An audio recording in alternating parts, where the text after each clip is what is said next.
हमारा प्रदेश सही मायनों में विकास की राह पर आगे चले। मैं चाहता हूं कि मेरे बच्चों को कल की तारीख में कोटा नहीं जाना पड़े। कोटा की विडंबना देखिए भैया, कोटा में पढ़ने वाला बिहारी, पढ़ाने वाला बिहारी, अधिकार शैक्षिक संस्थानों के मालिक वहां पे बिहारी, पर व्यवस्था राजस्थान।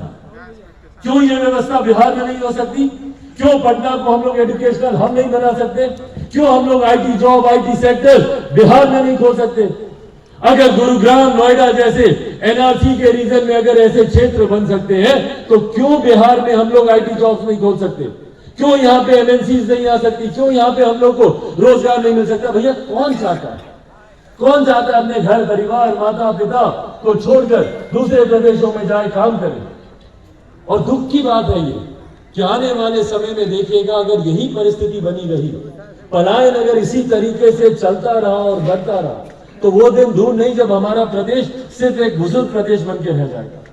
क्योंकि हकीकत है कि हर वो सक्षम परिवार जो थोड़ी सी भी आर्थिक ताकत रखता है, वो सबसे पहले, और अगर मैं गलत बोल रहा हूं तो मुझे टोकिएगा, पर हर वो परिवार जो थोड़ी सी भी ताकत रखता है, वो सबसे पहले अपने बेटा और बेटी को बिहार से बाहर भेजता पढ़ने के लिए।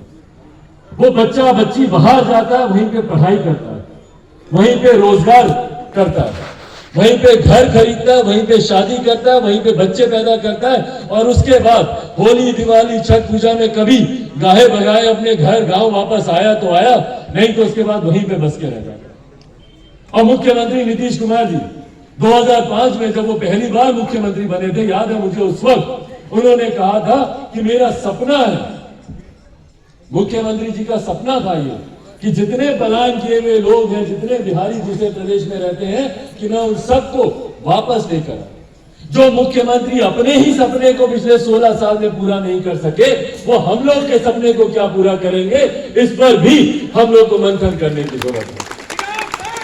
साथियों, मुझे खुशी है और मुझे गर्व है कि मेरी रगों में एक ऐसे नेता का खून है, एक ऐसे व्यक्ति का खून है जिन्होंने अपने सिद्धांतों के सामने, जिन्होंने अपने विचारों के आगे कभी भी उन्होंने किसी के साथ समझौता नहीं किया। आज की तारीख में जब व्यक्ति छोटे से छोटे पद पर भी इस्तीफा देने से पहले 100 बार सोचता है और उसके बाद भी शायद वो हिम्मत नहीं कर पाता, ऐसे में मेरी रगों में एक ऐसे नेता का खून है जिन्होंने केंद्रीय मंत्री पद से उन्होंने इस्तीफा देने का काम किया, पर अपने सिद्धांतों से उन्होंने कभी समझौता नहीं किया।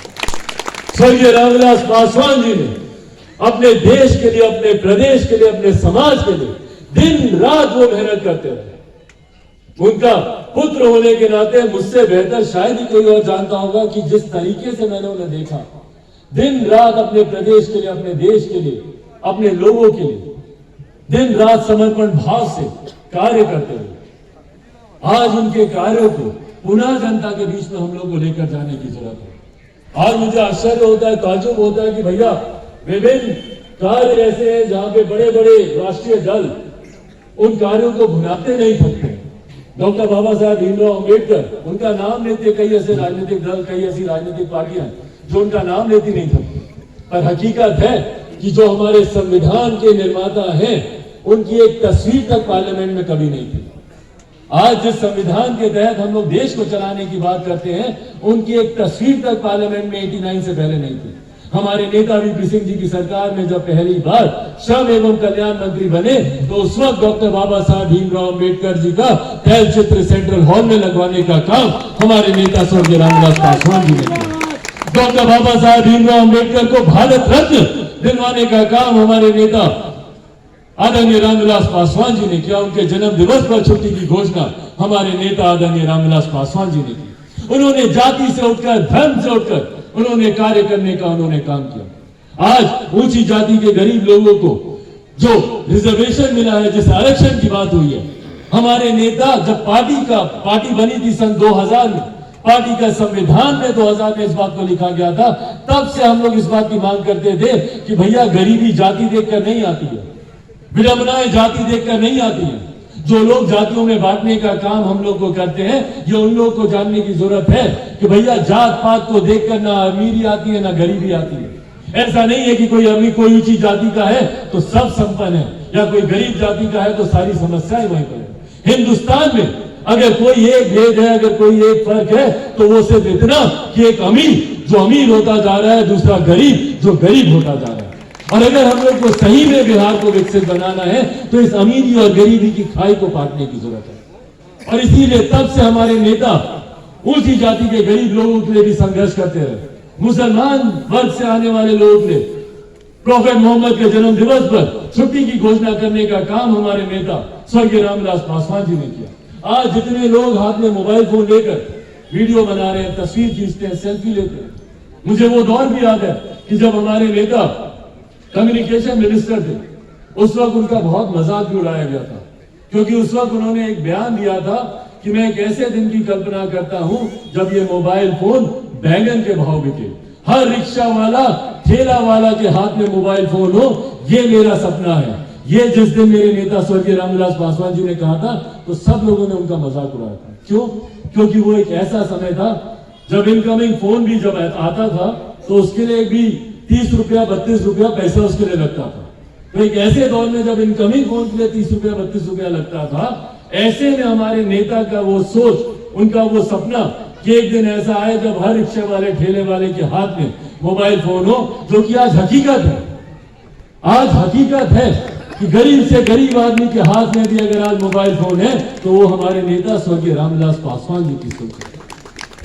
अपने अंतिम दिनों में उन्होंने अपने स्वास्थ्य से समझौता करना बेहतर समझा, पर देश के लिए और अपने लोगों के लिए उन्होंने समर्पण भाव को उन्होंने कभी नहीं छोड़ा।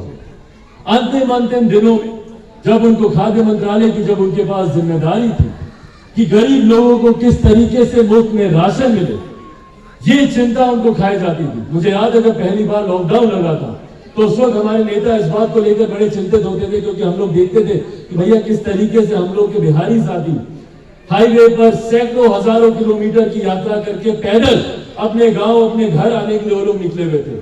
ऐसे में हमारे नेता को चिंता होती थी कि भैया जो लोग जा रहे हैं ये लोग खाएंगे क्या, कैसे ये लोग अपना जीवन बसर करेंगे। उस वक्त हमारे नेता ने प्रधानमंत्री गरीब जन कल्याण योजना के माध्यम से उन्होंने इस सोच को निकाला और मौजूदा प्रधानमंत्री नरेंद्र मोदी जी के समक्ष उन्होंने इस प्रस्ताव को रखा कि इस योजना के तहत जो लोग कोई कार्ड से नहीं जुड़े हुए, बीपीएल कार्ड से नहीं जुड़े हुए या खाद्य सुरक्षा कानून से नहीं जुड़े हुए, ऐसे लोगों को भी मुफ्त में हम लोग को राशन पहुंचवाने का काम करना चाहिए। उस वक्त केंद्र सरकार के द्वारा यह निर्णय लिया गया, जो कि आज भी चल रहा है, और 81 करोड़ लोगों को मुफ्त में राशन मिले, इस बात को सुनिश्चित करने का काम हमारे नेता स्वर्गीय रामविलास पासवान जी ने किया। अब आज भी उनके ट्विटर पे अगर आप जाकर देखेंगे तो आपको दिखेगा कि अपने अंतिम दिनों में किस तरीके से रेल मार्ग के माध्यम से हो, सड़क मार्ग के माध्यम से हो, पानी के जहाज के माध्यम से हो, पहाड़ी इलाकों में घोड़ों के माध्यम से कैसे राशन पहुंचे गरीब लोगों तक, सिर्फ उनकी चिंता यह रहती थी। मुझे खुशी है कि उस नेता का खून आज मेरी रगों में है, जिन्होंने जात पात धर्म मजहब से उठकर सही मायनों में गरीबों की सोच रखी, वंचित वर्ग की सोच रखी, समाज के ऐसे वर्ग की सोच रखी जो कि आज भी पंक्ति में अंतिम पायदान पर खड़े, और उसी सोच को आगे लेकर जाने की सोच के साथ मैं निकला। ऐसे में यकीनन कई ऐसी शक्तियां हैं जो मुझे तोड़ने में, मुझे गिराने में, मुझे झुकाने में दिन रात प्रयासरत रहती हैं। और ताज्जुब तब होती है, विडंबना तब होती है। और ये देखिए, जो लोग बात करते हैं वंशवाद की, परिवारवाद की, मैं आपको अपनी भी विडंबना आप लोगों के सामने रखता हूं कि दुख तब होता है जब आपको छोटा दिखाने के लिए आप ही के पिता के नाम का इस्तेमाल लोग करते हैं। आप ही के पिता के नाम की आड़ में आपको छोटा दिखाया जाता है, आपको कमजोर दिखाया जाता है। चिराग पासवान को जब छोटा दिखाना है तो जितनी विपक्षी शक्तियां, ताकतें हैं, वो किसी और के नाम का इस्तेमाल नहीं करती, वो मेरे ही पिता के नाम का इस्तेमाल करती है कि अरे रामविलास पासवान जी तो बहुत सहज किस्म के आदमी थे, चिराग ऐसा नहीं है। वो तो सबसे बड़ी सरलता से मिलते थे, चिराग घमंडी किस्म का है। वो तो इतनी मेहनत करते थे, चिराग नहीं कर पाएगा। सोचिए, आपको आपके पिता के नाम के सामने ही छोटा दिखाया जाता है, बाद में आपको आपके अपने पिता के नाम के लिए ही लड़ना पड़ता है। इससे बड़ी विडंबना हो सकती है? मेरे पिता की बनाई हुई पार्टी, उसी पार्टी से मुझे निकालने का काम किया जाता है। अपनी ही पार्टी में अपने वर्चस्व की लड़ाई आपको लड़नी पड़ती है। ये तमाम विडंबनाएं हैं जो कि संभवतः सार्वजनिक जीवन में उस तरीके से सामने नहीं आती, पर इसके बावजूद तमाम शक्तियां मेरे खिलाफ हो जाएं, तमाम ताकतें मेरे खिलाफ हो जाएं, उसके बावजूद मैं निरंतरता में लड़ता रहा हूं, लड़ता रहूंगा, सिर्फ और सिर्फ बिहारियों के लिए, बिहार के खोए हुए गौरव, बिहार के सम्मान के लिए। ना मैं झुकने वाला हूं, ना मैं रुकने वाला हूं, क्योंकि मैं एक शेर का बेटा हूं, रामविलास पासवान का बेटा हूं। मेरी रगों में जिस व्यक्ति का खून है, उन्होंने कभी भी किसी भी ताकतवर शक्तियों के सामने उन्होंने कभी समर्पण नहीं किया, तो इनके सामने ना मैं रुकने वाला हूं, ना मैं झुकने वाला हूं, और ना ही मैं टूटने वाला हूं। लाख अपनी ताकत को ये लोग आजमा कर देख लें मेरे ऊपर। आने वाले समय में बिहार फर्स्ट, बिहारी फर्स्ट के माध्यम से किस तरीके से बिहार को विकसित बनाया जा सके, इस सोच के साथ मैं निकला हूं, और उसमें अंत में मैं आप सबका साथ चाहता हूं, समर्थन चाहता हूं।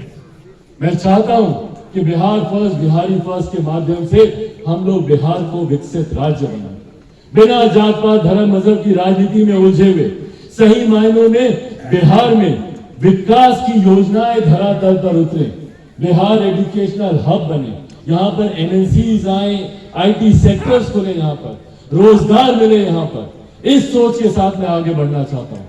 बिहार से भ्रष्टाचार मुक्त हो।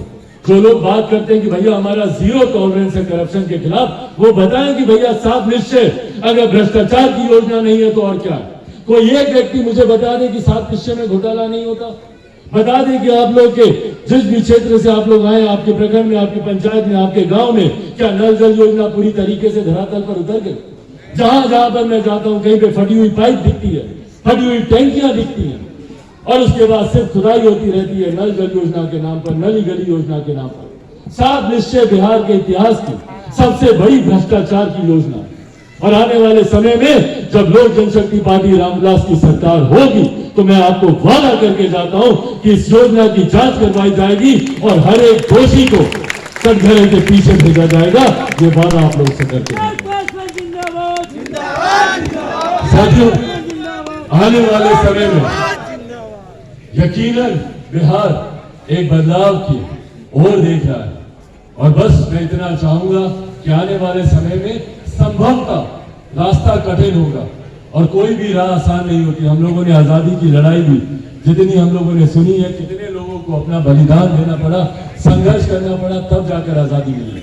बिहार में भी आज जब हम लोग को अपराध भ्रष्टाचार से आजादी चाहिए, मुक्ति चाहिए, तो उसके लिए यकीनन लड़ाई कठिन होगी, संभवतः लंबी भी होगी, पर बिना डरे, बिना झुके, मजबूती से हम लोग उस राह पर आगे चलेंगे और बिहार को एक विकसित राज्य बनाएंगे। ये संकल्प मैं ले चुका हूं, और मैं चाहता हूं कि मेरे इस संकल्प के साथ आप सभी मजबूती से जुड़े, और अगर आप लोग का साथ है, समर्थन है, तो एक बार जोरदार ताली बजाकर आप लोग अपना आशीर्वाद देंगे। आप सबका धन्यवाद करता हूं, और आपकी अपनी ही पार्टी में, अब से आप सबकी पार्टी है तो मेरा स्वागत करना अब कोई औपचारिकता नहीं है।